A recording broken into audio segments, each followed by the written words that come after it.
Boa noite, queridos irmãos. A graça e a paz do Senhor esteja no seu coração, amém? Você está feliz? Você deveria ficar feliz porque você tem um pai que te ama. E está tudo bem com ele e você. Deus está sorrindo para você. Você acredita nisso? E se você tiver pecado? Você acha que ele está sorrindo? Não sei, né, pastor? Ele está triste, mas está sorrindo.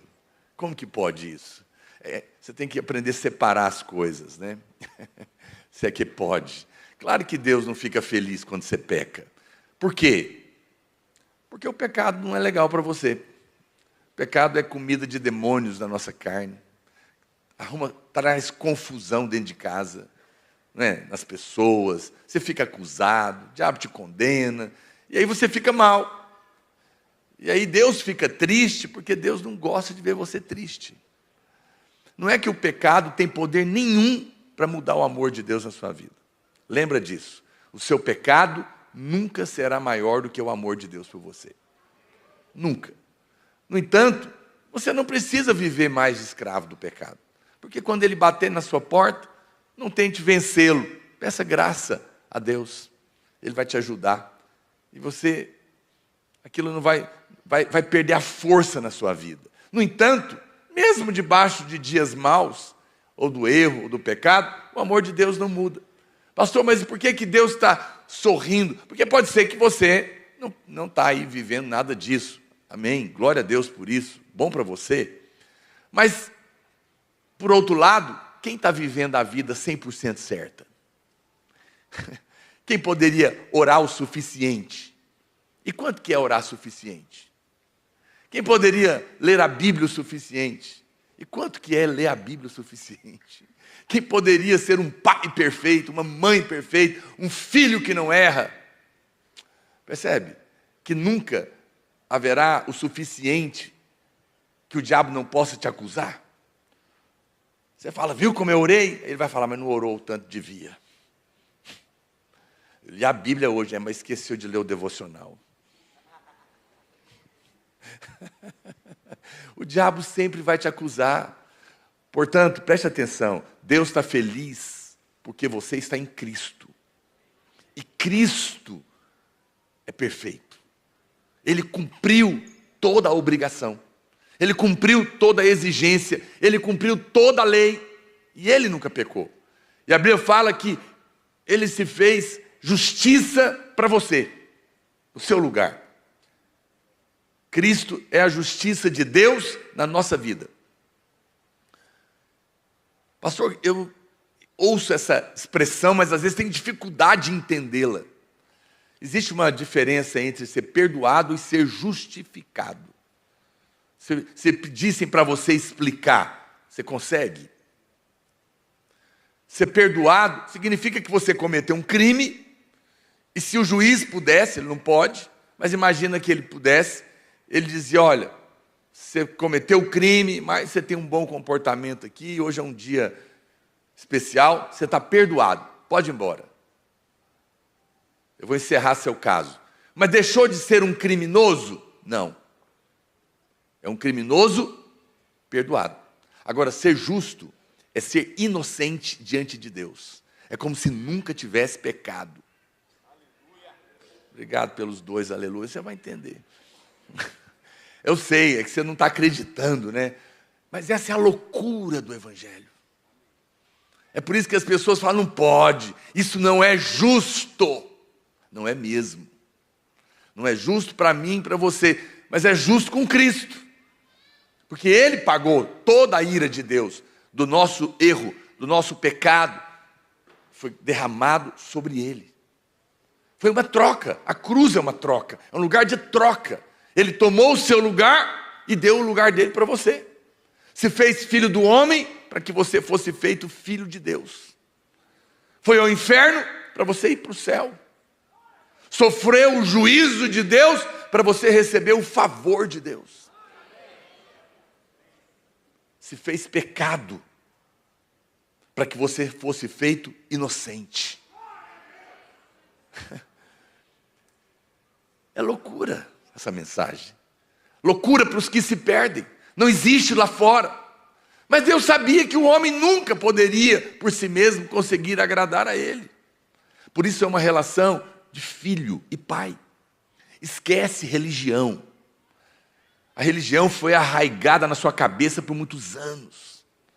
Desde criancinha você escuta sua tia, sua mãe falar: papai do céu está vendo, papai do céu castiga, olha o papai do céu, vai te pegar. E criar uma imagem horrorosa de Deus na sua cabeça, que é difícil de tirar. A mídia e o mundo apoiam isso. Tudo de ruim que acontece, as pessoas dizem: Deus quis assim, meu filho. Tudo que acontece de tragédia atribuem a Deus para tentar consolar quem está sofrendo. Já viu isso?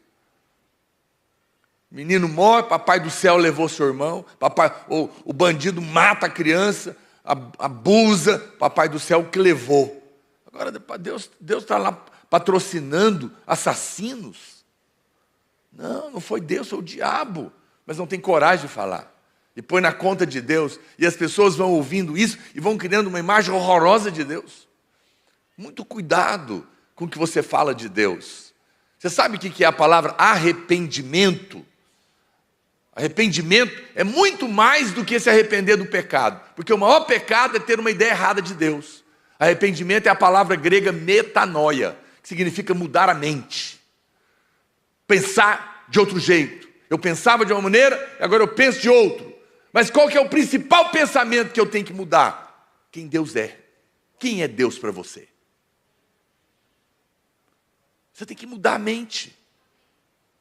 Eu andei com um irmão, quando eu trabalhava fora, antes de ser pastor. Ele foi trabalhar na mesma empresa que eu. E ele era crente, nascido de novo, mas mundano. Vivia no mundo. E arrependia, voltava, que era confusão. E a gente, eu não tinha muita proximidade com ele, mas ele estava na igreja. E eu me lembro que no final do ano, e ele foi abençoado aquele ano. E no final do ano ele me procurou, eu lembro, a gente ainda reunia ali do outro lado do córrego, no culto da virada. Ele me procurou, me chamou lá fora, chorando, e falou: Naô, eu queria que você orasse comigo. Eu falei: por quê? Ele falou: eu quero converter de novo. Eu falei: como assim? Ele falou: porque eu esperei o ano inteiro Deus me pegar. E eu só prosperei. Ele falava todo dia, eu saía e falava: hoje eu bato o carro. Hoje alguém me assalta. Hoje eu vou ter um problema. Por quê? Porque ele sabia dos erros dele. E ele esperava um castigo. Mas é incrível, porque a Bíblia fala que não é a vara de Deus que nos conduz ao arrependimento, é a bondade de Deus. Sou eu que estou falando, não, é a Bíblia. É a bondade de Deus que nos conduz ao arrependimento. Ele esperou a vara, Deus deu a ele bondade, e a bondade constrangeu ele. Porque Deus é longânimo. Não é que Deus não disciplina os seus filhos? Sim, se o menino insiste em jogar bola na rua, já foi atropelado 3 vezes, não morreu, o pai deve furar a bola, sim ou não? Por amor. Porque às vezes Deus tem que furar a bola de uns camaradas. Mas furar a bola não é por doença. Não é por um câncer no sujeito, não. Deus não pode colocar em você o que Ele já levou na cruz. Jesus já levou a enfermidade. Ele levou a maldição da lei. Maldição da lei. Toda a maldição da lei foi derramada sobre Cristo. Quem está me entendendo? Estou pregando ainda não, só um extra. Do Espírito. Para alguém, que eu não sei quem é. A maldição da lei eram muitas. Está lá em Deuteronômio 28. Mas basicamente ela resume 3 coisas. Diga comigo: doença, miséria e todo tipo de morte. Por que eu falo todo tipo de morte? Porque a morte não é só morte física. Depressão é morte, medo é morte, angústia é morte, ansiedade é morte. Tudo isso são faces da morte. Está entendendo? Jesus morreu por tudo isso. Então Ele não pode colocar em você o que Ele já levou. A disciplina vem pela palavra, pela luz, pela vergonha, por uma porta fechada para o seu bem, mas nunca para te destruir. para te corrigir para o seu bem. Quem está me entendendo? Então, você tem que entender que a sua relação com Deus é de um pai e um filho, e não mais de um patrão e um empregado, não mais um juiz. Por que as pessoas têm medo de morrer? Eu já falei para você, todo medo, no final, é medo da morte. Medo de cobra, medo de avião, medo de um monte de trem. No final, é medo da cobra picar, do avião cair e você morrer. A morte está no fim de todo medo. Porque a primeira vez que aparece a palavra morte na Bíblia foi Adão. Adão teve medo e se escondeu. De que ele estava com medo? Estava com medo de morrer. Porque Deus tinha falado para ele que se ele comesse da árvore errada, ele ia morrer. E então ele teve medo. Então o primeiro medo que aparece na Bíblia é medo de morte. Na Bíblia, a primeira vez é muito importante. Ela define o ponto central daquilo. Então medo é medo de morte. Mas na verdade não é medo da morte. Tem algo mais profundo depois da morte. Qual que é o verdadeiro medo então? Inconsciente, na cabeça de todo homem. É porque todo homem sabe lá dentro dele, até quem diz que não acredita, que ele vai uma hora topar com Deus. Não escapa. Todo mundo vai ter que encontrar Deus um dia. Sim ou não? Acredite ou não, você vai encontrar com Deus. Agora, essa é a questão. E quando eu encontrar com Deus e Ele abrir meu livro, e Ele começar a passar as páginas expostas, aquilo que você pensava do pastor que prega aqui na frente. Brincadeira. Rejeita esse pensamento mal de mim. Você está perdoado. Ô querido, não se preocupe, tá bom? Pastor, não, tem muita página ruim na minha vida. Mas você lembra que tem o sangue sobre você?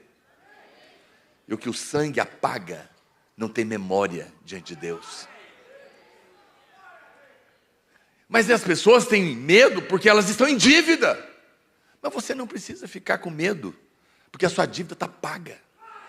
Seus pecados todos, passado, presente e futuro, estão pagos. O Cordeiro foi morto para pagar o seu pecado de uma vez para sempre, diz a Bíblia. Ele não fica morrendo todo dia.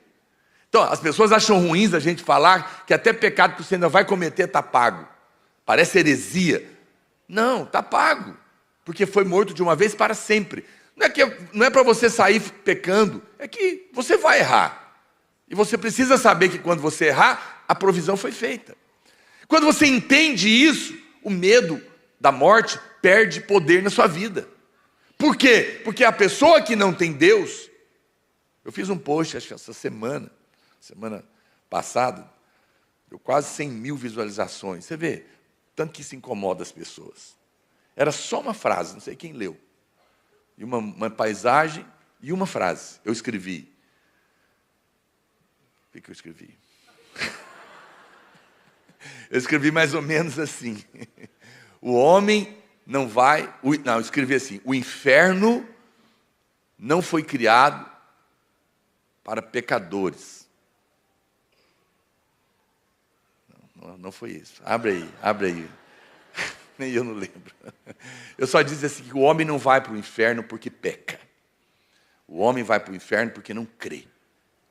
O inferno não é lugar de quem pecou. Foi isso que eu escrevi. O inferno é lugar de quem não creu. O inferno... Alguém leu? É o que está escrito aí, né? Está aí, ó. Está aqui, ó.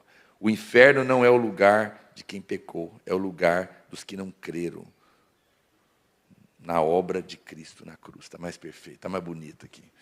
É verdade. Deus não fez o inferno para o homem. O inferno foi feito para Satanás e seus demônios. No entanto, eles vão para lá, mas não vão por causa do pecado. Vão porque não creram. Vão porque disseram, não preciso, resolva a minha vida. Mas não resolve. Então, quando morrerem, estão com medo, porque vão ter que comparecer diante do juiz. E vão ser condenados. Mas você não.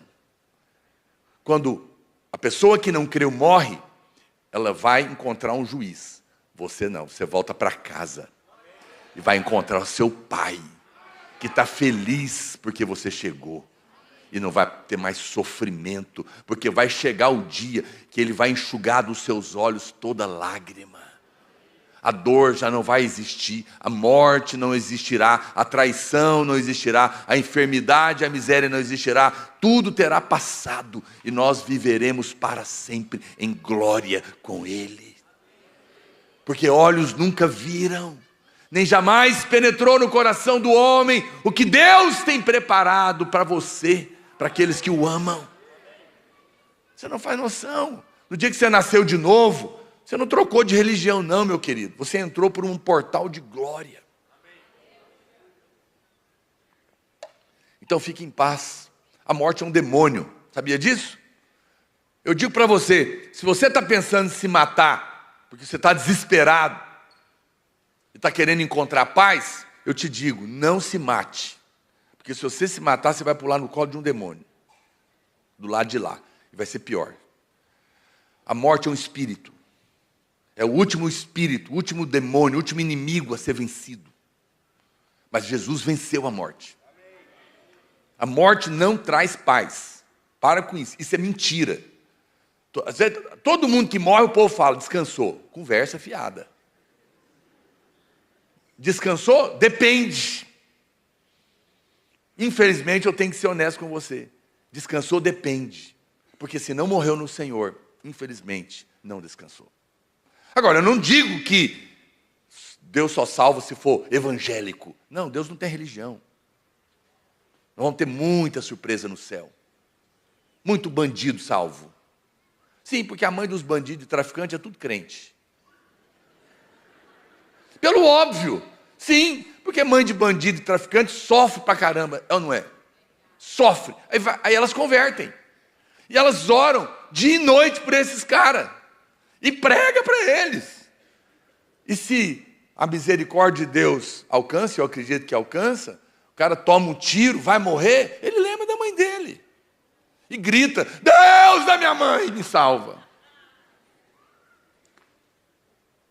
E aí, quando você tiver para chegar na festa, quem vai estar lá? Pois é, aquele mesmo lá do seu bairro. É duro, né? O cara não merece estar lá. Mas você acha que você merece? Quando você vê alguém fazendo o que não deve, agradece a Deus. Senhor, era para eu estar aí nisso. Pela sua graça eu tive a chance de nascer numa família que me ajudou a não chegar nisso aí. Porque certamente você chegaria também. Talvez até pior. Porque na sua carne e na minha, não tem nada que presta. Às vezes só faltou oportunidade. Não julgue, não condene, não aponte o dedo, agradeça. Meu Deus do céu, estou pregando outra pregação.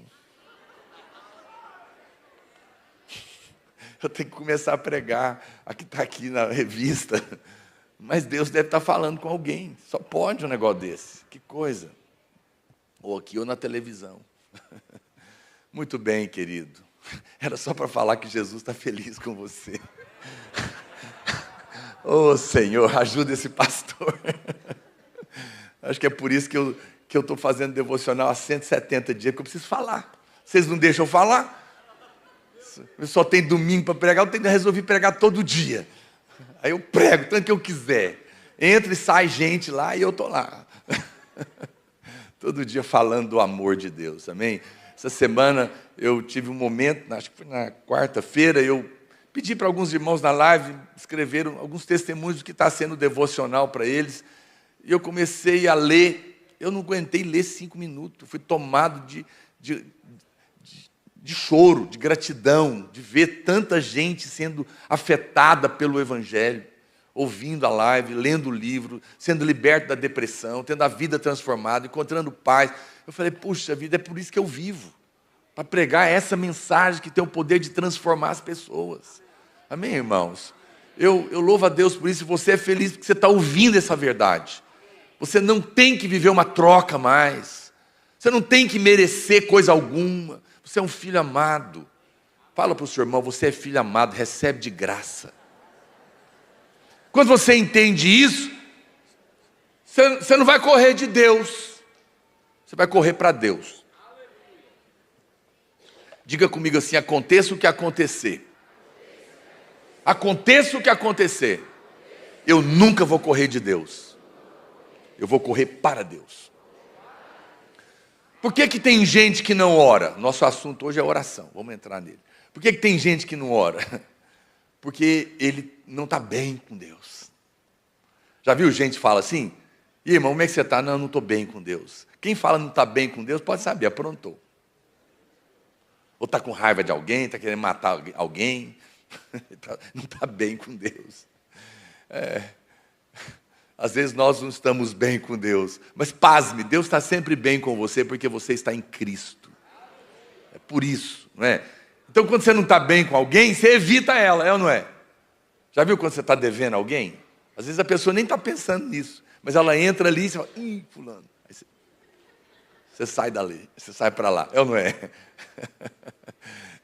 Você não precisa fugir de Deus, você pode orar. Porque Deus não está surpreso com seus erros. Você acha que Deus falou: que decepção, minha filha, olha o que ela fez. Você acha que você pode decepcionar Deus? Não, Deus te conhece mais do que você. As palavras nem chegaram na sua boca, Ele já sabe. Ele conhece você mais do que você mesmo, conhece as suas entranhas. Não tem nada que você apronte que seja surpresa para Deus. Deus nunca vai decepcionar com você. Deus te conhece plenamente. Pasme. E mesmo assim, sabendo de tudo e um pouquinho mais, decidiu te amar completamente.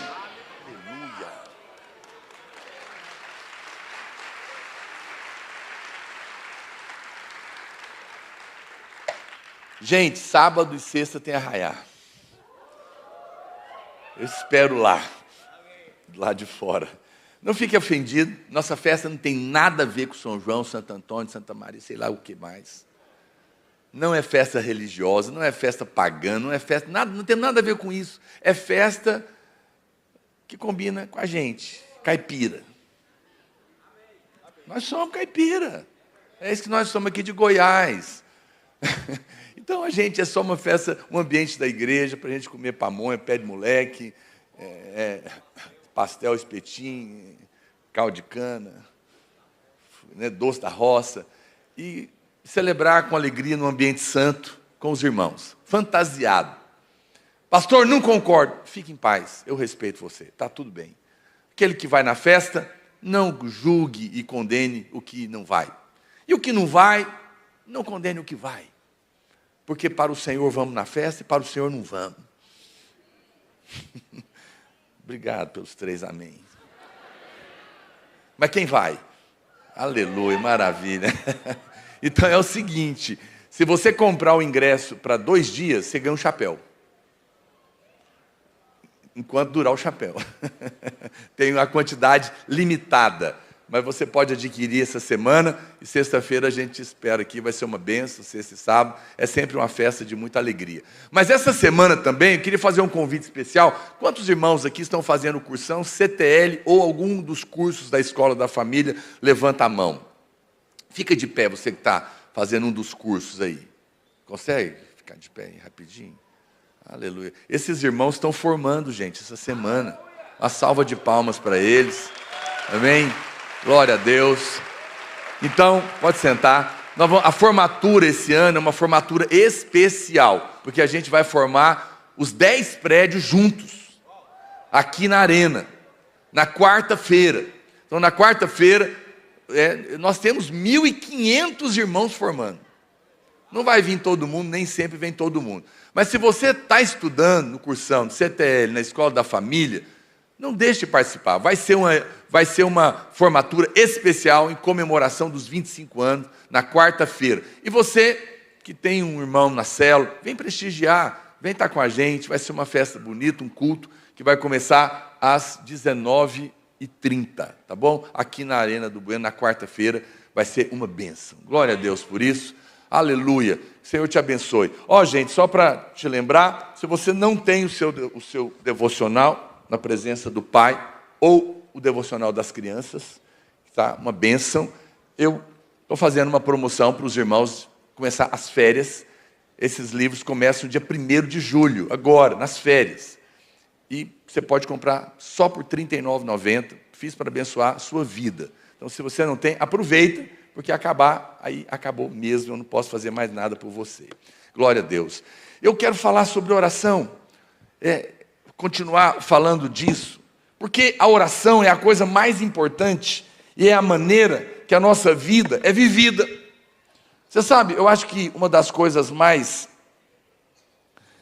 importantes na nossa vida cristã, poder falar com Deus e ser ouvido, sim ou não? Como é importante você ter testemunho de oração para contar. Eu orei e Deus ouviu. Eu orei e funcionou. É muito poderoso quando você ora e Deus te usa, sim ou não? Quantos gostariam honestamente de ter orações respondidas? Isso é fundamental. Você não tem que viver a vida dependendo da oração de alguém especial. Você pode ter orações poderosas respondidas. Outro dia um irmão falou comigo: pastor, eu estou levando o meu irmão no culto, ele não mora aqui, e eu tenho orado por ele. Ele não falou para mim assim: eu não quero colocar um fardo nas suas costas, mas eu preciso que Deus te use, porque ele precisa ser salvo. Aleluia. Vocês têm que orar pelo pastor. Eu falei: eu não salvo ninguém. Imagina, é Deus que salva. Mas se você está orando, Deus vai fazer. Leva o seu irmão lá. E acabou o culto. Eu nem estava lembrando. Ele chegou com o irmão dele. Primeira vez que ele veio aqui, nós conversamos um pouco. Eu falei: eu posso orar por você? Pode, pastor. Eu falei: você reconhece que você é pecador? Bem assim mesmo. Reconheço. Você precisa do Salvador? Preciso. Então é agora. E eu orei por ele, pus as mãos sobre ele e orei. Sabe quando você termina de orar? Ele fez assim: nossa, que emoção. Isso em prantos. Em prantos. Ele tinha nascido de novo. E ele não parava de chorar. Eu falei: pois é, não é emoção não, querido. Começou um novo homem. Deus respondeu a oração. Porque eu creio que Deus quer salvar. E ele creu no Salvador, a oração foi respondida. Eu não fiz uma oração longa, mas eu fiz uma oração poderosa. E eu vou te ensinar a fazer oração poderosa hoje. Não vou demorar. Você está preparado? Eu quero que você saiba que mesmo que você tenha uma pequena fé, Deus ouve a sua oração. E você pode fazer orações poderosas. Muitos de nós temos um conceito errado na nossa vida a respeito do que é uma oração poderosa. Se eu perguntar para você, o que é uma oração intensa para você? O que é uma oração poderosa para você? Cada um aqui vai me dar uma resposta, não é? Tem gente que acha que a oração intensa, por exemplo, é a oração barulhenta. Como é que é aquela música? Onde está aquele povo barulhento? Não tem uma música assim? Que foi arrebatado. Que nem tinha um povo barulhento. Porque tem irmãos que na cabeça dele, a oração intensa, a oração poderosa, é a oração alta. Pode ser, mas não precisa ser. Mas pode ser, mas não necessariamente. A Bíblia fala, por exemplo, que Ana, a mãe de Samuel, que foi um profeta que ungiu o rei Davi, da qual descende o Cristo, estava orando para ter um filho, sim ou não? Foi uma oração poderosa, porque a Bíblia fala que ela estava orando com amargura de alma profunda. Ela estava orando intensamente. Mas a Bíblia fala que o profeta Eli chega para ver ela orando intensamente e acha que ela está bêbada. Por quê? Porque ela só mexia os lábios. Nem falava. Nem som tinha. E era uma oração intensa. Às vezes, você está clamando intensamente e às vezes nem barulho tem. Então, não necessariamente. Mas pode orar alto, pastor? Eu gosto. Pode. Mas não pense que é isso que é oração intensa. Quem está me entendendo? Tem gente que acha que a oração intensa e poderosa é a oração longa. Eu já orei com 4 defuntos. Nenhum viveu ainda. Um ameaçou. Na minha cabeça, na cabeça da irmã dele. Estava só eu e ela e ele. Não tinha começado o velório ainda. E eu comecei a orar fervorosamente, de olho fechado. E ela gritou, ele mexeu! E eu quase caí morto. Eu acho que é por isso que ele não viveu, que eu não estava preparado. Acho que se ele vive, eu morro.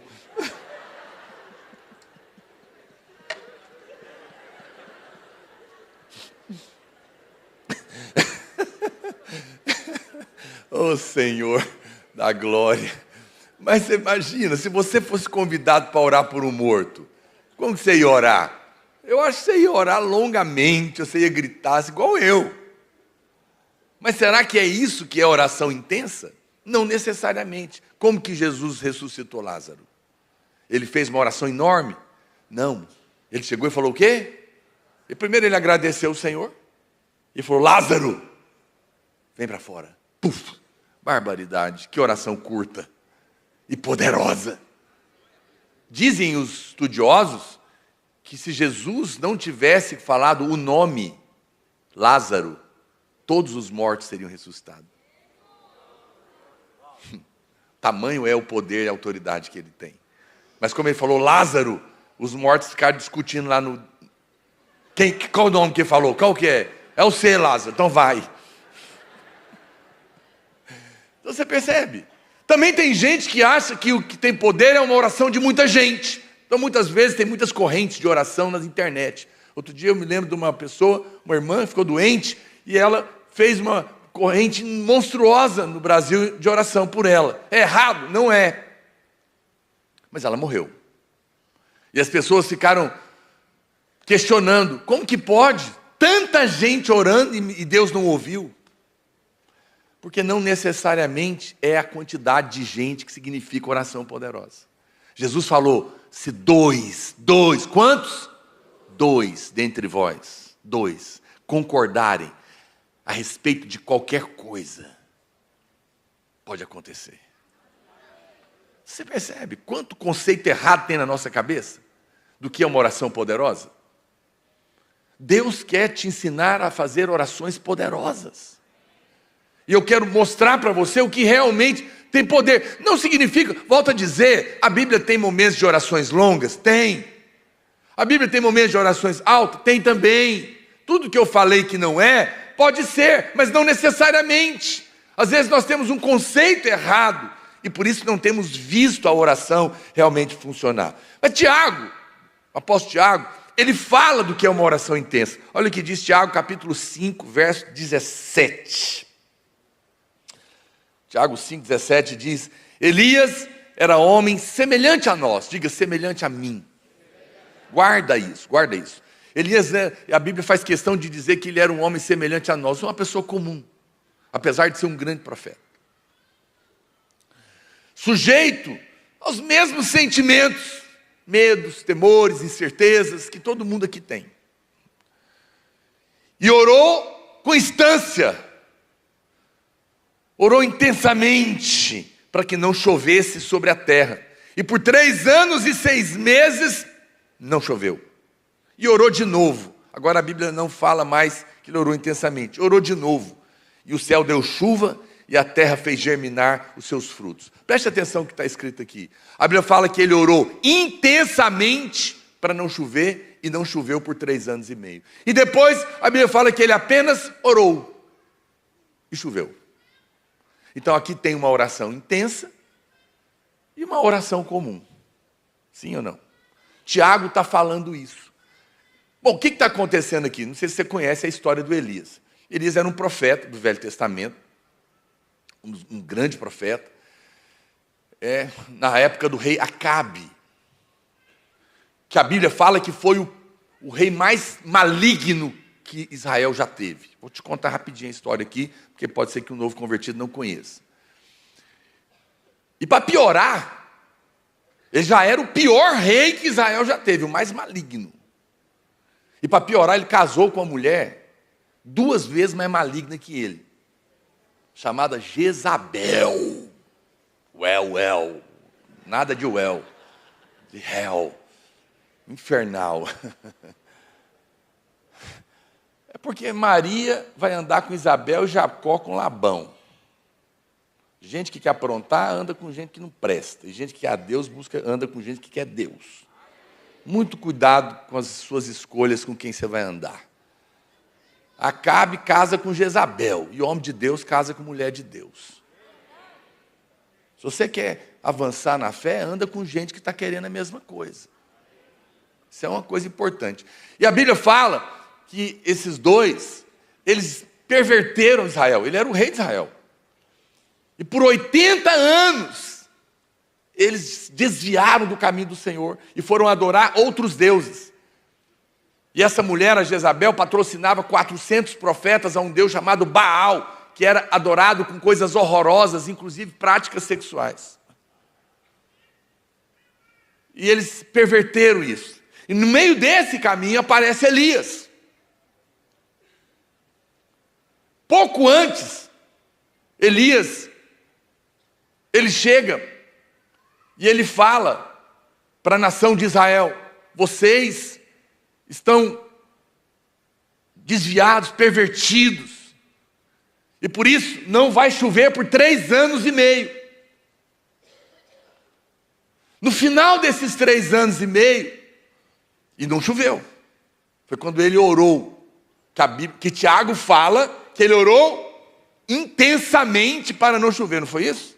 Daqui a pouco eu vou te mostrar essa oração, que Tiago diz que é intensa. E que Elias orou para não chover, 3 anos e meio, por causa dessa idolatria. E parou. 3 anos e meio depois, ele aparece e manda avisar Acabe: vai chover. Só que antes disso, ele chama a nação e fala: vamos ver quem é Deus em Israel. Eu quero fazer um desafio. Se Baal é Deus, ele vai responder a oração. E vocês então podem seguir a ele. Se Deus é Deus, né, Jeová é Deus, Yahvé é Deus, então ele vai responder a minha oração e vocês vão se arrepender.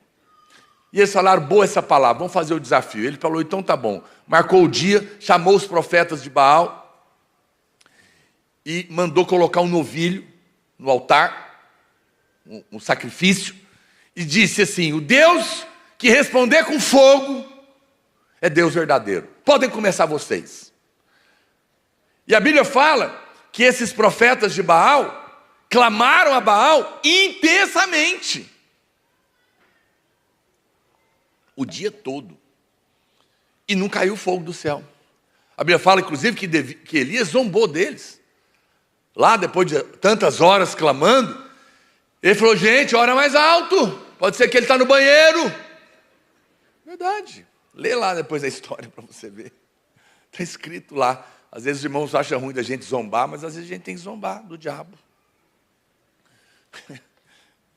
Você tem medo, né? Entendo. E aí a Bíblia fala que Elias então falou assim: não, faz o seguinte, joga água aí, para ficar mais difícil. E jogou água em torno e tal, e a Bíblia fala que ele orou. E naquele momento, o fogo caiu do céu, lambeu a água e queimou o sacrifício. E logo depois, no mesmo dia, a Bíblia fala que ele orou de novo, que é a segunda vez que Tiago fala. Está me acompanhando o raciocínio? A primeira vez que Tiago fala que ele orou intensamente para não chover, ok? Então a oração intensa foi para quê? Não chover. E depois ele fala, e orou de novo, e choveu. Orou, simplesmente orou. Então, a oração que ele fala que ele simplesmente orou, foi para chover. A oração que ele fala que ele orou intensamente, foi para não chover. Muito bem, quem está comigo? Amém. Agora, então, o que é a oração intensa para você? Porque a Bíblia fala que quando ele orou para chover, a Bíblia fala que ele ajoelhou, meteu a cabeça no meio do joelho e clamou 7 vezes.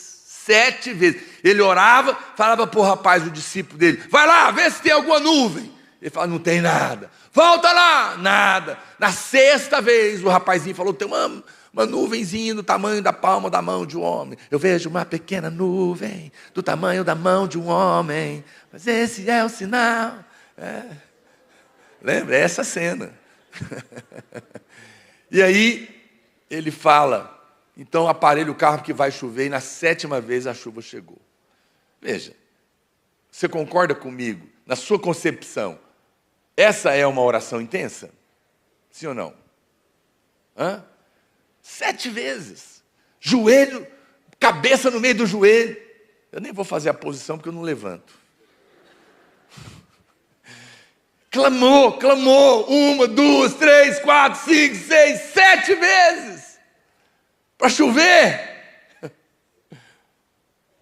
E a Bíblia fala que Tiago falou que ele só orou. Então tem um problema aqui. Porque o que para nós é oração intensa, Deus chamou de oração. Mas o que a Bíblia fala que ele orou intensamente, foi para não chover. Eu nem sei mais onde é que está aqui agora no meu esboço. Olha o que diz a Bíblia. 1 Reis, capítulo 17, verso 1. Essa aqui é a oração para não chover. O que Tiago falou dessa oração, gente? Quem lembra? Diga, intensamente. Ele falou, ele orou intensamente para não chover. Agora vamos ver a oração intensa. Está aqui. Então Elias, o tesbita, dos moradores de Gileade, disse a Acabe, tão certo como vive o Senhor Deus de Israel, perante cuja face estou, nem orvalho, nem chuva haverá nesses anos, segundo a minha palavra. Não levei 30 segundos e não choveu. E Tiago está dizendo que isso aí é oração intensa. Por isso que a Bíblia é maravilhosa. É para você não entender nada. E para você falar, meu Deus do céu. Como que Tiago chama aí? Deve estar errado. A Bíblia se contradiz, irmãos? Não. Quando você vê uma suposta contradição, se humilha. Você que não sabe, não é a Bíblia que está errada. É que às vezes o nosso conceito é outro. Deus chamou essa oração, que foi um decreto. Isso foi uma oração? Foi um decreto. Ele se levantou e disse, sou profeta, não vai chover. Puf, não choveu. Ele fez um decreto de 30 segundos e nem isso. E Tiago diz que essa oração foi uma oração intensa. Que coisa impressionante. E a Bíblia fala que então, aquela nação sofreu aquilo lá. E aí, isso aconteceu. Mas depois, a Bíblia fala que ele orou de novo, depois dos 3 anos e meio, para chover. E Tiago diz que essa oração para chover foi só uma oração. Ele não fala que foi intensa. Quem quer ver essa oração? Vamos ver essa oração, que Tiago chama só de oração. 1 Reis 18, 43. Coloca aí. 1 Reis 18. E disse ao seu moço, sobe e olha para o lado do mar. E subiu, olhou e disse, não há nada. Então lhe disse Elias, volta.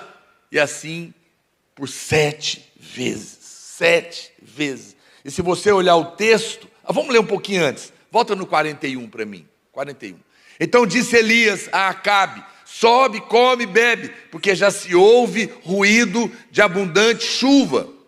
Subiu Acabe a comer e beber. E Elias, porém, subiu ao cimo do Carmelo e encurvado para a terra, meteu o rosto entre os joelhos.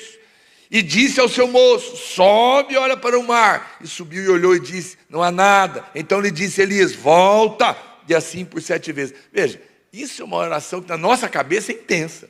Porque ele encurvou, meteu a cabeça no meio do joelho, clamou uma vez, clamou 2 vezes, clamou 3 vezes, clamou 7 vezes. Aos meus olhos e ao seu, essa é uma oração intensa. Mas Tiago diz que ele só orou. E a outra, que ele só decretou que não ia chover, Tiago diz que é uma oração intensa. Então o nosso conceito de oração poderosa está errado. E Deus quer nos revelar o que é orar intensamente, poderosamente. Isso é maravilhoso, é ou não é, irmãos? É uma coisa poderosa. Ou seja, o que a Bíblia está claramente nos mostrando aqui?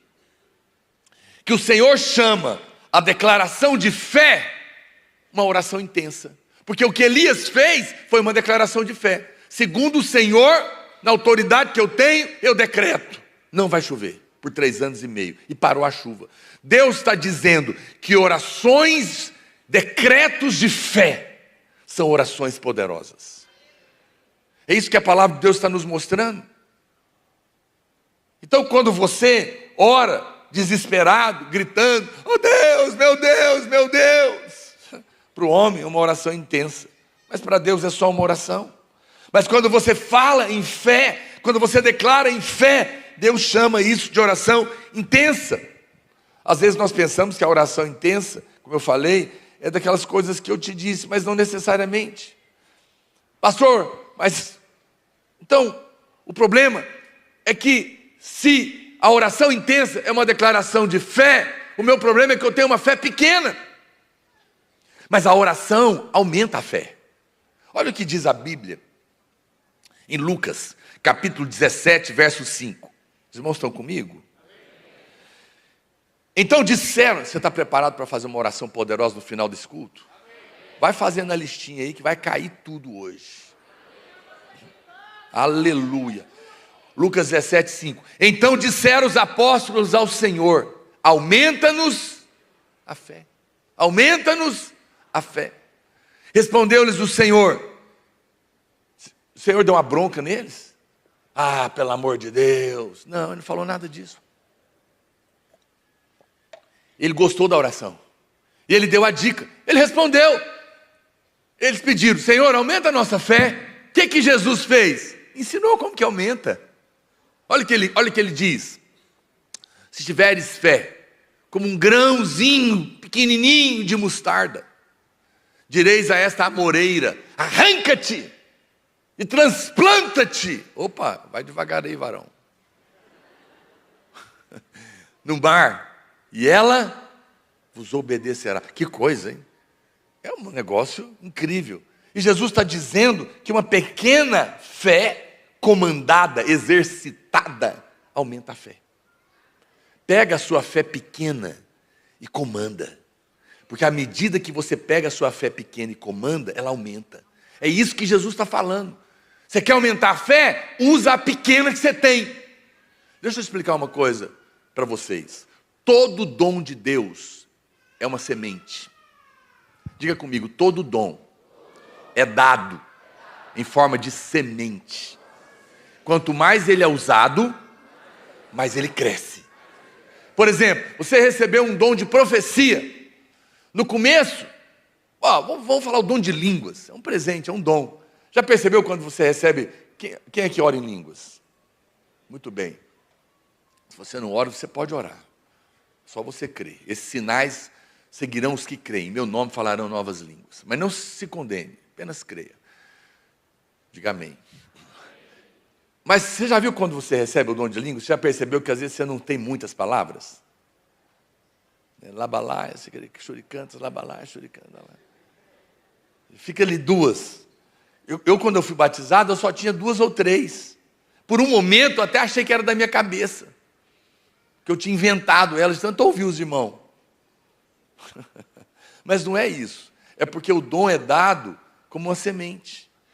E eu comecei a orar em línguas, e à medida que e aí eu fiquei muito tempo, e até hoje, todos os dias eu oro em línguas, porque quem ora em línguas edifica-se a si mesmo, ora coisas diretas, conectadas com o céu, sem interferência. Quem ora em línguas, ora exatamente o que tem que ser orado, o Espírito com o Espírito Santo. É a oração mais incrível e poderosa. Quando não saber como orar, ora em línguas. Aprenda, exercite, esse é um dom para você. E é interessante que à medida que eu fui orando em línguas, não sei se essa é a sua experiência, as palavras foram aumentando. Depois eu ganhei variedades de línguas. Alguém aqui tem variedades de línguas? Eu tenho variedades de línguas. Às vezes eu oro, parece que eu estou orando russo. Às vezes parece que eu estou orando japonês. Às vezes parece que eu estou orando... Meu Deus do céu, eu falo, Jesus poderoso, que língua é essa que eu estou orando? Aconteceu isso. Então, por quê? Porque eu exercito há 34 anos que eu sou crente. Eu exercito o dom de línguas. Então eu tenho línguas, eu tenho variedade de línguas, eu canto em línguas. Mas não foi assim, no começo. A profecia, Deus te dá um dom. No começo, você talvez é curto. Não sei, Deus está me mostrando que tem alguém que está com algum tipo de enfermidade, que está te incomodando muito. Pronto, é o máximo que você consegue. Mas dali a pouco você vai exercitando. Você vai perdendo o medo de errar e vai entregando a profecia. Daqui a pouco você começa a falar, não, tem alguém aqui com uma dor na perna. Avançou. Mas você vai exercitando, o dom cresce. Daqui a pouco você vai falar, tem alguém com uma dor na perna esquerda, na altura do joelho. Está percebendo que o dom vai afinando? Quem está me entendendo? Até que alguns chegam o caso de falar, e o CPF dela é tal, tal, tal, tal. Eu já vi. Alguém já viu? Eu já vi profeta entregar CPF. Barbaridade. Não pode ter inveja.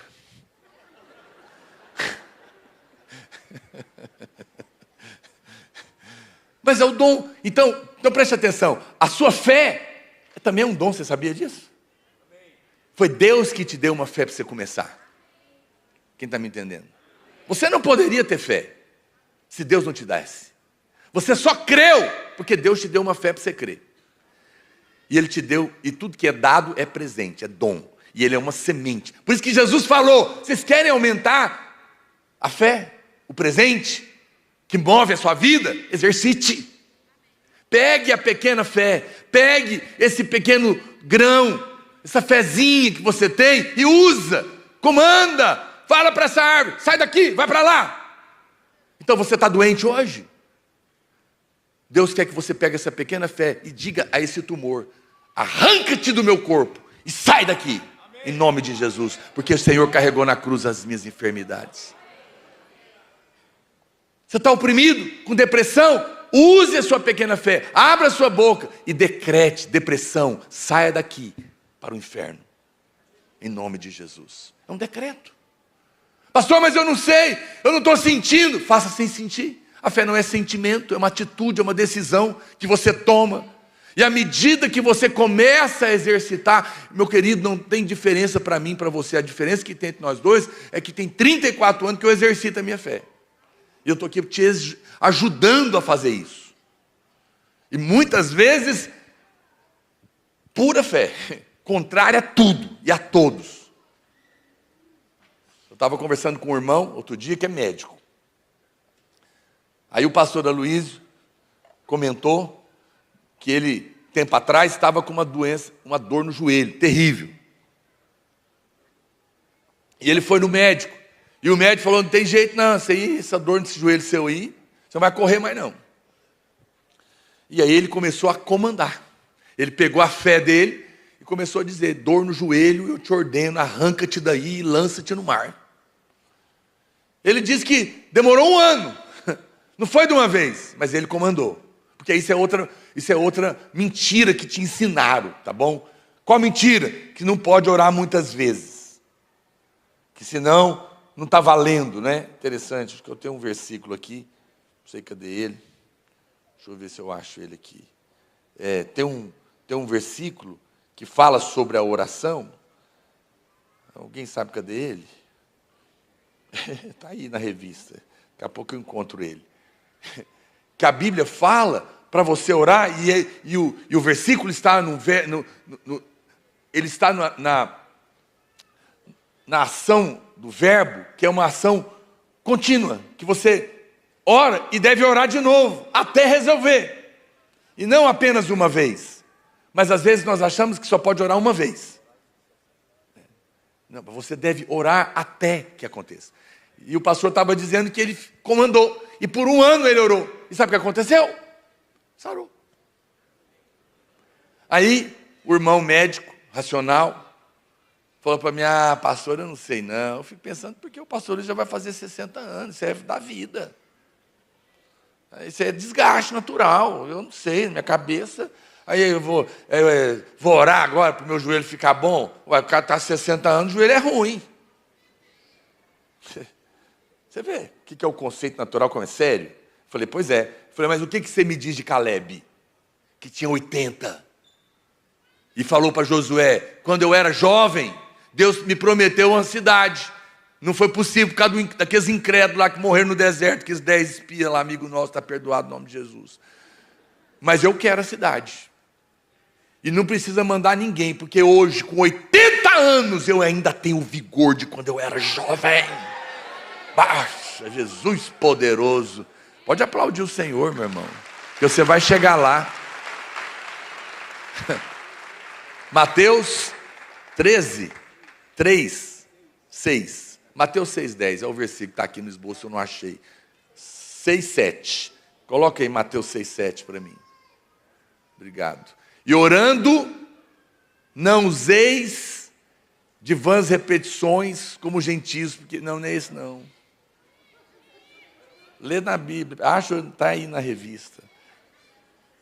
Lucas 17, 3, 6. Lucas 17, 6. Obrigado. Que eu estou pregando sem esboço. Lucas 17, 6. Respondeu-lhes o Senhor. É o mesmo, né? Por isso que eu não achei. Os irmãos também não me ajudam. Que eu já tinha falado, estou achando que é outro. Por isso que eu não estou lembrando, meu Deus do céu. Esse eu lembrava. Respondeu-lhe o Senhor: se tiverdes fé como um grão de mostarda, direis a este monte. Essa palavra direis, ela está no tempo verbal, que é um tempo verbal que diz para você orar e continuar orando. Não é assim, existem tempos verbais que são definidos, você ora e não pode orar mais. Mas aqui a Bíblia deixa claro no tempo verbal que está aqui, que é um verbo de ação contínua. Ou seja, você vai orar até quando? Até resolver. Não importa, você pode falar 1, 2 ou 10, quem está me entendendo? Mas vai sair daí. Vai sair daí. Eu falei, irmão, está vendo como você está sendo natural? Não é porque tem 60 anos que tem que aceitar dor no joelho, coisa nenhuma. E nem por... mas pode ser que alguém diga para mim assim, não, pastor, mas hoje as coisas mudaram. Tem que ter alimentação mediterrânea. Não pode comer o quê? Nada. Glúten. Tem que fazer todos os exames. O que mais, gente, tem que fazer? Tem tanta coisa que tem que fazer para ter saúde, não é? Está difícil. Cuidado com isso, vira religião. Nos últimos dias a Bíblia fala que ia ter ensino de demônio, que é proibir comida. Se nós não chegamos nele, eu não sei qual que é a época, não. Eu estou com a Bíblia, com ações de graça, coma tudo. Hoje eu li chegou para mim um Instagram, os benefícios de 4 semanas sem açúcar. Primeira semana, segunda semana, terceira semana. Aí eu gosto de ler os comentários. Eu amo, porque tem gente que tem muito bom humor. O cara falou, se eu ficar sem açúcar, a primeira semana eu fico com raiva. A segunda com ódio, a terceira eu mato. E a quarta eu me suicido. E o outro falou assim, e eu estou lendo esse artigo aqui com doce, não sei de que, na mão. Eu gosto dessa zombaria. Eu não estou dizendo você comer mal, coma bem. Mas acredite em mim, saúde não tem a ver com comida, tem a ver com paz. Tem a ver com segurança nele. Não adianta nada. Pastor, você não pode falar, eu posso. Quantos anos o povo de Israel ficou escravo no Egito? Quem sabe? Fala alto. 400 anos. Comida de escravo. Vocês acham que eles comiam comida mediterrânea? Dieta mediterrânea, sem glúten. Mas aí vão sair do Egito. 400 anos de escravo. Imagina Moisés na porta lá. Vamos sair, vamos entrevistar. O senhor tem exame anual? Para ver as taxas? Que exame, meu amigo? Meu exame é o sangue dos calos da minha mão de fazer tijolo para faraó. Próximo, senhor, dieta mediterrânea, o senhor está na dieta. Dieta, eu como comida de escravo. Dormindo, está dormindo direito. A quantidade certa.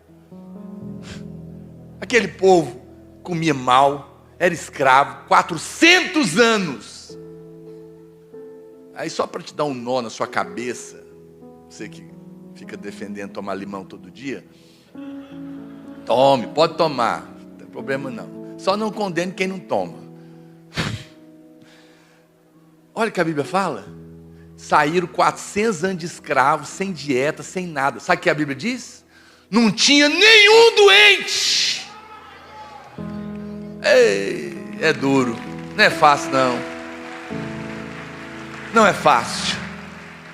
Mas não tem problema. Continua tudo certinho. Só não me condene, porque eu como de tudo. Eu como coisa boa, mas se eu quiser comer doce eu como, se eu quiser beber refrigerante eu bebo. E se eu quiser beber suco eu bebo também, se eu não quiser também eu não bebo. Você é livre para comer, você é livre para beber, você é livre para não comer, você é livre para jejuar. Você é livre. Amém? Quem faz dieta não condena os que não faz, e os que não faz não condena o que faz. Porque com ações de graça você está abençoado. Agora, é para você sair comendo porcaria, torto? Não, vai passar mal mesmo. No entanto, se você passar mal, ora, porque a saúde vem do Senhor. Eu nem sei por que eu estou falando isso. Porque esse não é meu assunto. Então, eu só estou te dizendo que o pastor Luiz comandou com 60 anos no joelho, até 59. E saiu. Na cabeça do médico não era para sair. Mas na cabeça de Deus, não importa a idade, vai sair em nome de Jesus. O seu problema é esse, é que para certas coisas parece que não pode. Não, você não pode orar para ter saúde. Você não faz dieta? Posso sim. Eu posso comandar. Quem está me entendendo? Você está entendendo que a sua fé vai aumentar à medida que você exercitar? Pega a pequenina fé que você tem hoje e comanda contra portas fechadas, desemprego, doença, depressão. Abre a boca e fala, vai sair tudo. Passa daqui para lá, em nome de Jesus. É uma oração poderosa, diz a Bíblia. Então, se não está rompendo ainda, é porque você não rompeu aquele obstáculo. Mas deixa eu falar uma coisa. Olha só. A Bíblia diz algo importante. Aqui, em 1 Reis, capítulo 17, verso 1. Estou indo para o final. Olha aqui, falando da oração de Elias. Uma coisa importante, olha para cá. Então Elias, o tesbita, dos moradores de Gileade, disse a Acabe. Olha para cá. Tão certo como vive o Senhor, Deus de Israel, perante cuja face eu estou. Aqui está um ponto. Elias orou um decreto poderoso, porque tinha consciência da presença de quem ele estava. Consciência da presença de quem ele estava. Você quer ter oração poderosa? Decretos de fé. Você precisa orar consciente de que você está na presença constante de Deus. Pastor, mas eu não estou, porque eu não oro todo dia. Não é disso que eu estou falando. Você está em Cristo, você nasceu de novo, você está vestido dele, você está nele e ele está em você, 24 horas, orando ou não, você está na presença dele. Você precisa orar com essa convicção. É como um juiz que vai dar um comando de prisão, cercado do policial da Rotan. Vai cumprir, vai ou não vai? Vai. O juiz chega, pode ser um juiz fraquinho, magrinho, sem arma nenhuma. Está preso. Podem prender. E a Rotan vai lá, aqueles brutamontes, e prende. Mas por quê? Porque o juiz tem autoridade. E ele sabia que estava na presença da polícia. Quem está me entendendo? Essa é a questão. Você tem que entender que quem faz não é você, é Deus. Quando você chega para a doença, na presença de Deus, que é maior do que toda doença. E você fala: doença, na presença de quem eu estou, o Deus Todo-Poderoso, eu te ordeno, sai daqui e vai para lá. Miséria, sai daqui e vai para lá. Depressão, sai daqui e vai para lá, porque eu estou na presença daquele que é maior do que todas as coisas. Consciência. Olha, quantas vezes eu cheguei para trabalhar, antes de ser pastor, num ambiente hostil, e eu sabia da presença. Eu me lembro, Deus é testemunha. Chegava, antes de entrar no meu trabalho, eu dizia ao mundo espiritual: eu cheguei e estou na presença de Deus. Eu proíbo a ação de todos os demônios. Eu decreto paz neste lugar, bênção e prosperidade. Estou entrando no nome de Jesus.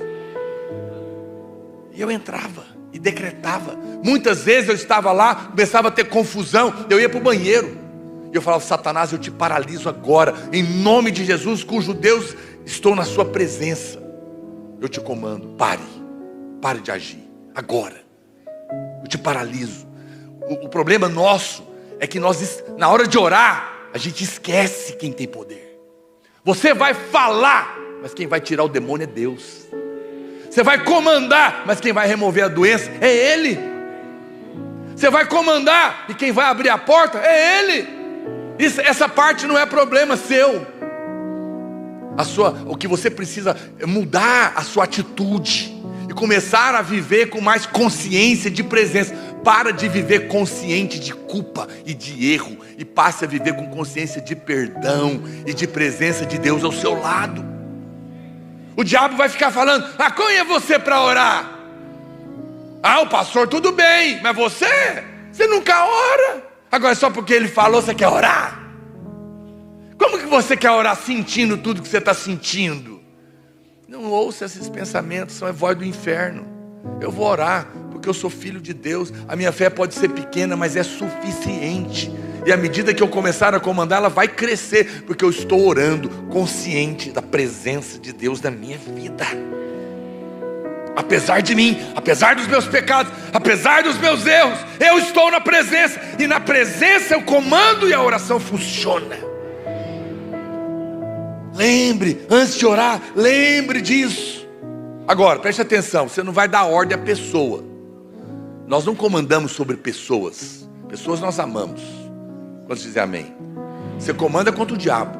Você comanda contra a circunstância. Outro dia um irmãozinho veio na fila aqui da oração e falou: pastor Luiz, concorda comigo. Concorda o que é, irmão? Eu comando a irmã fulana, apaixona em mim. Ele falou: tá amarrado, irmão. Você tá louco. Não concordo nunca, você é macumba. Isso aí é macumba que você está fazendo. Onde você está com a cabeça? Você não comanda ninguém, apaixonar em ninguém. Meu Deus do céu. Não faça isso, querido.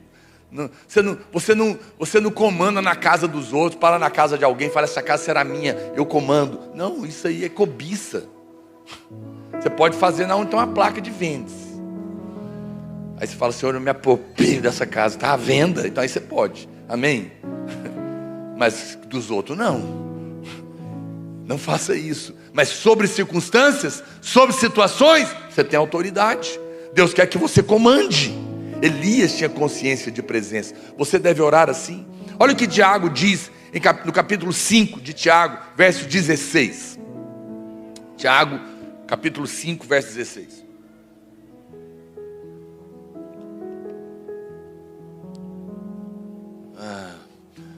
Confessai, pois, os vossos pecados uns aos outros e orai uns pelos outros para serem curados. Olha o que ele diz agora: muito pode pela sua eficácia.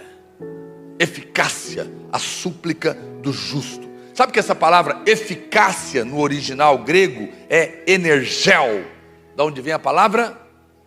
Energia. Você sabe qual é a oração do justo? É uma palavra cheia de energia, cheia do poder do Espírito, porque você está orando na presença dele, consciente dela, na autoridade que te foi dada. Por isso que ela é uma palavra poderosa. Então nunca fique clamando: Deus, faz isso para mim, faz isso para aqui. Deus não é o seu problema.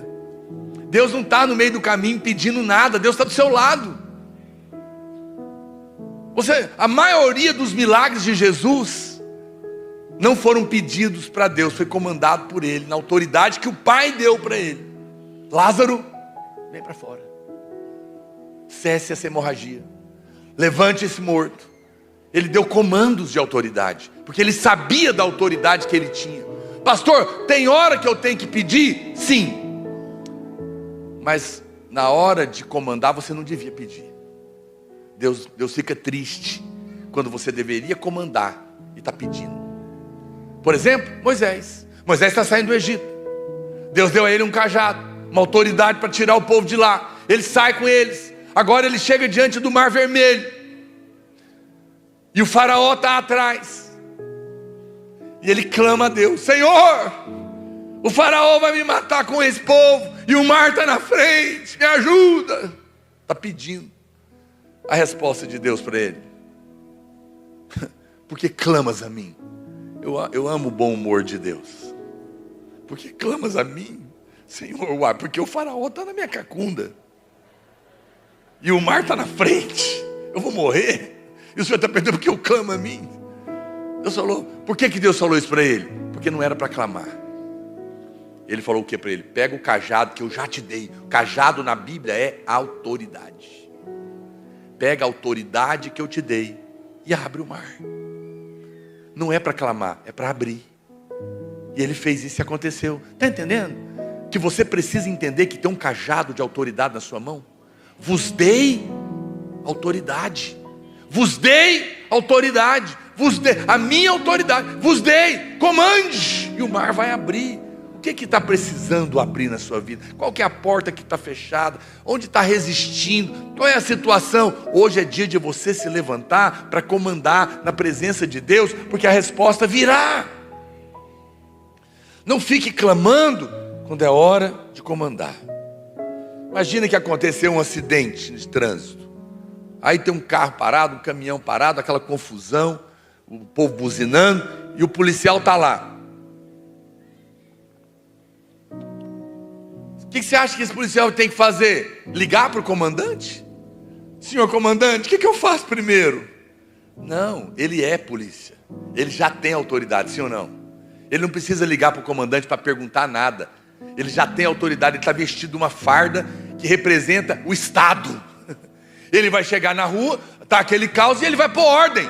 Como que ele vai pôr ordem? Ligando para o comandante, pedindo ajuda? Não, ele vai exercer a autoridade que foi dada a ele, que está naquela farda. Ele vai dizer ao caminhão enorme, muito maior do que ele: pare aí! E o ônibus também, você também pare aqui. E os carros agora passem aqui.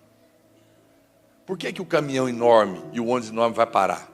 Porque a autoridade que ele representa, ele é só um homem, o caminhão podia passar em cima dele, mas a farda dele representa o Estado, que é muito maior do que o caminhão. Por isso o caminhão para.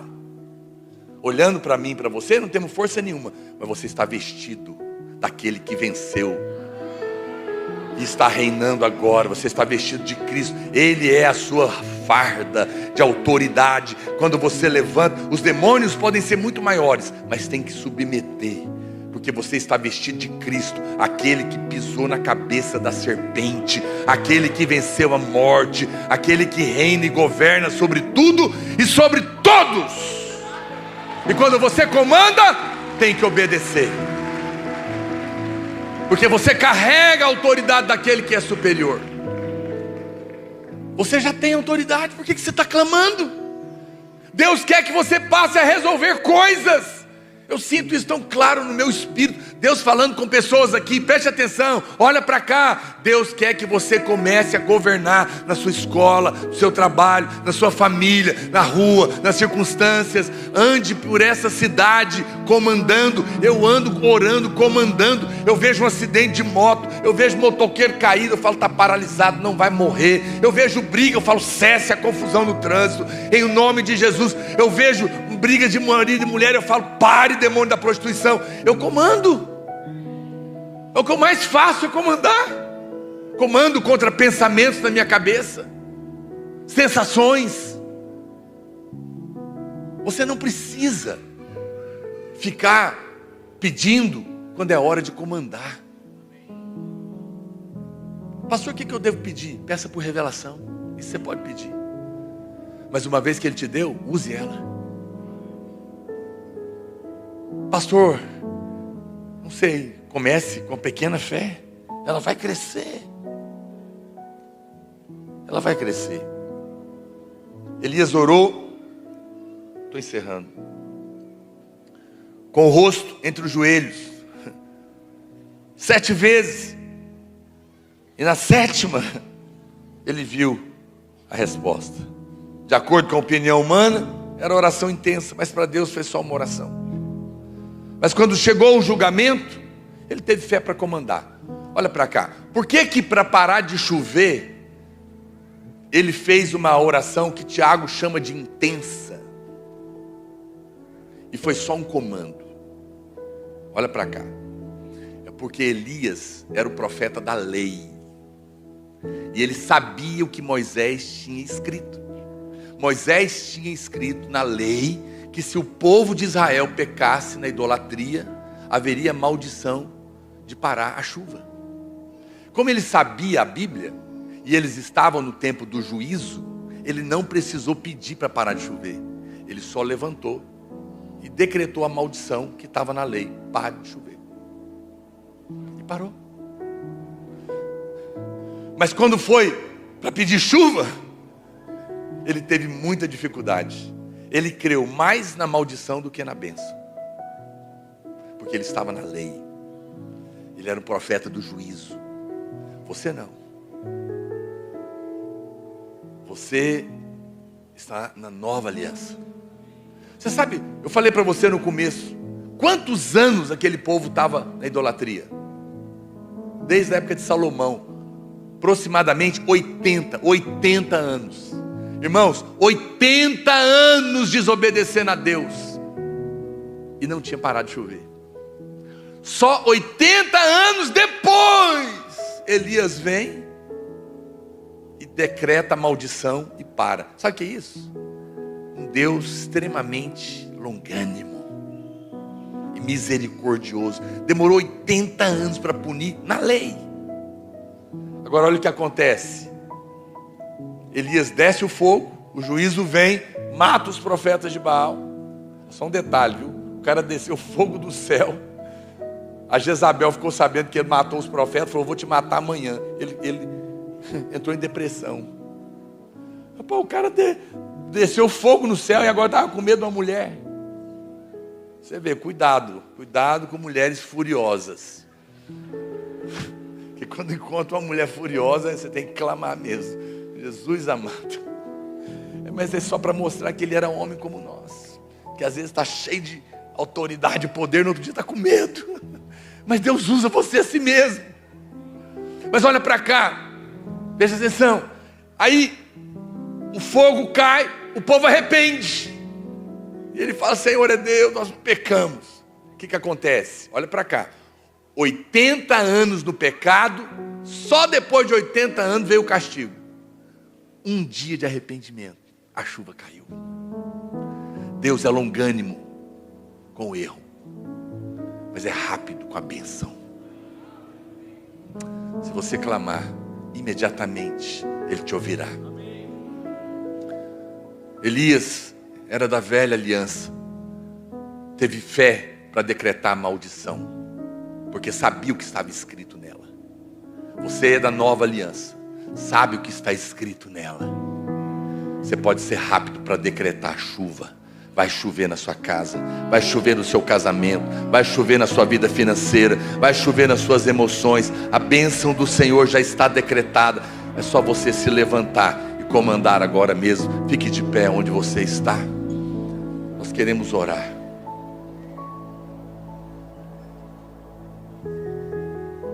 Eu quero orar com você.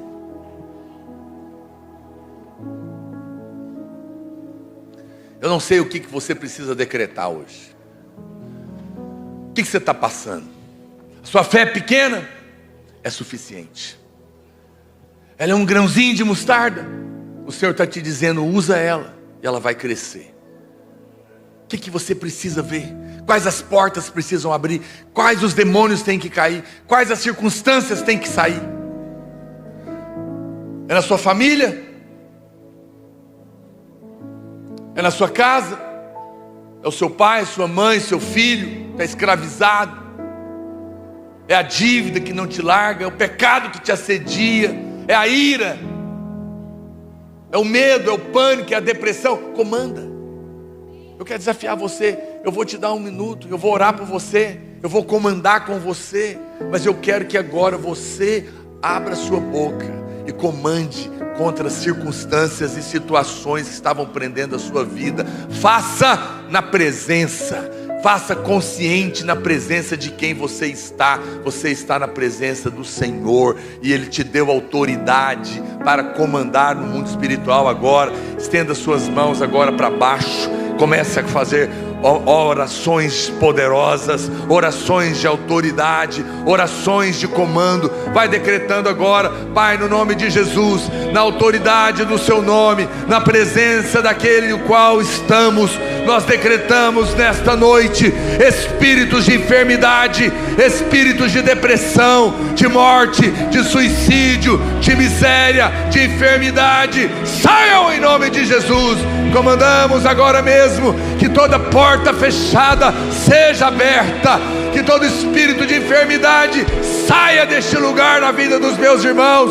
Espíritos de briga, confusão no casamento, na família, nós paralisamos agora em nome de Jesus. Nós decretamos a bênção, decretamos a prosperidade, a saúde, a chuva, decretamos a vida, decretamos a alegria, decretamos a abundância do Senhor nesta noite, na autoridade que temos, na presença do Deus que estamos, o nosso Pai poderoso, amoroso, debaixo da nova aliança. Declaramos que somos abençoados, somos favorecidos, somos perdoados e justificados. Podemos viver a abundância desta vida. Diga comigo nesta noite, diga mais alto: nesta noite, na autoridade do nome de Jesus, na presença dEle, nós comandamos que toda obra do inimigo na nossa vida, na nossa família, caia agora, em o nome de Jesus. Decretamos céus abertos, chuva de bênção abundante sobre a nossa cabeça, em nome de Jesus. Alguém diga glória a Deus, alguém diga aleluia. Oh, meu irmão, louvado seja o nome do Senhor. Querido, não vá embora sem dar um abraço, pelo menos 2 ou 3 irmãos. Diga para ele: você tem autoridade. Faça orações poderosas e governe sobre as circunstâncias. Deus te abençoe. Te espero amanhã no nosso devocional às 8 horas da manhã. Se você quer aproveitar a promoção, compre o seu devocional.